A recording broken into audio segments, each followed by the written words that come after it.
Hey Stella! Alright, so we're going to go through some new vocabulary and types of hearing loss.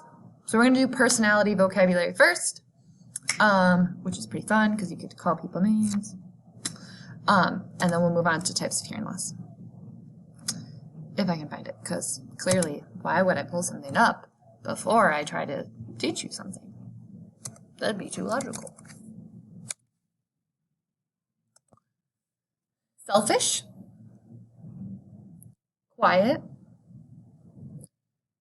If the video quality on this is not great because I'm using a different editor, these are also on my YouTube.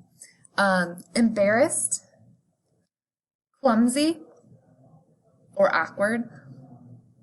I like to think of a duck trying to walk backwards, which would look awkward. Independent,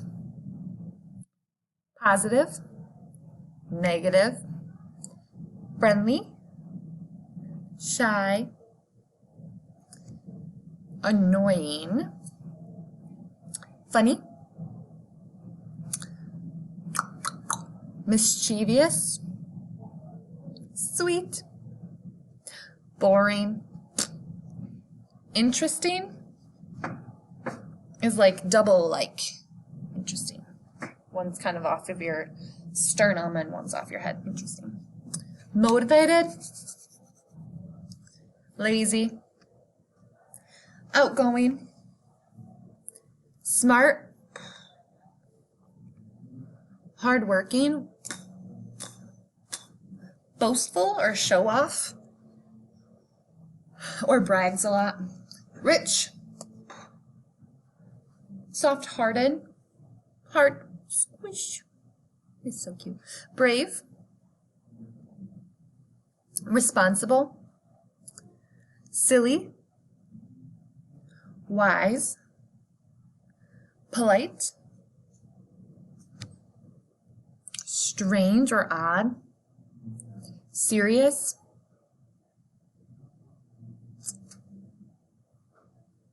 tough,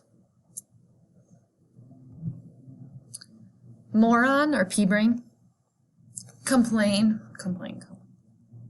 stubborn, helpful, help, nosy, nose in your business, strict, weak, leader, dependent,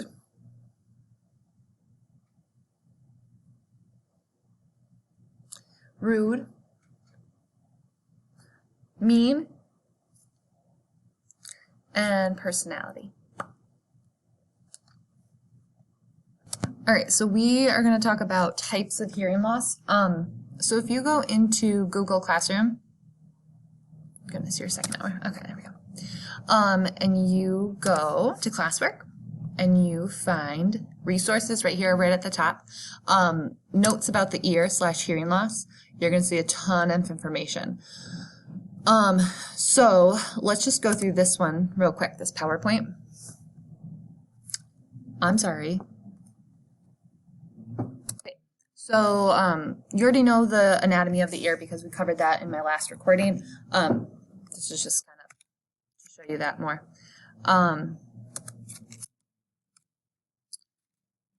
We also talked about how sound travels. I'm going to click through this really quickly. But again, you can find this on Google Classroom.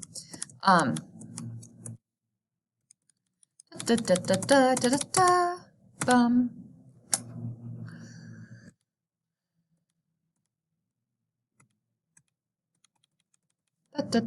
information that we already talked about. Can you label it? I hope so. Okay, so talking about types of hearing loss, there's three main types of hearing loss. Conductive hearing loss, sensory neural hearing loss, and mixed hearing loss, which literally is not a trick question, not a trick statement, not a trick name. It's a mixture, aka, hence the name mixed, mixture of conductive and sensory neural, okay? So, there we go, sensory neural, conductive, and mixed. Sensory neural hearing loss is going to affect the inner ear. Okay, so 90, as this says, 90% of hearing people with hearing loss, not impairments, I did not make this PowerPoint, and neither did Mrs. Perry, suffer from sensory neural hearing loss. It's usually permanent, and these are the types of people that are going to get cochlear implants, because this is due to the auditory nerve, the nerves that are sending the information to the brain that are damaged, or the cochlea is damaged. So those people with that damaged cochlea but good nerves are candidates for a cochlear implant. So that's sensory neural hearing loss. Has to do with nerves and the inner ear. Conductive hearing loss is going to be middle and outer.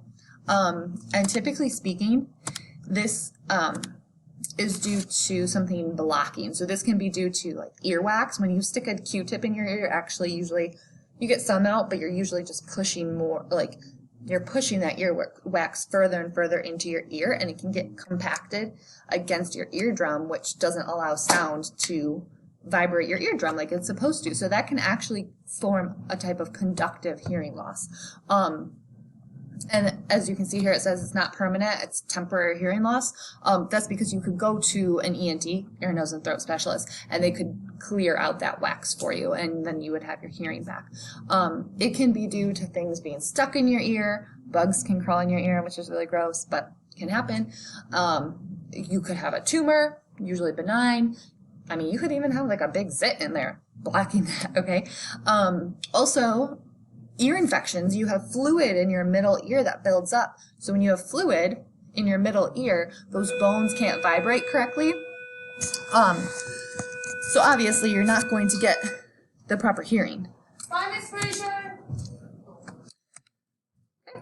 So mixed hearing loss is obviously a combination of the conductive and the sensory neural.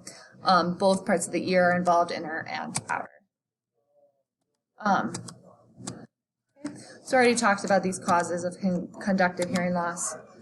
We already talked about this.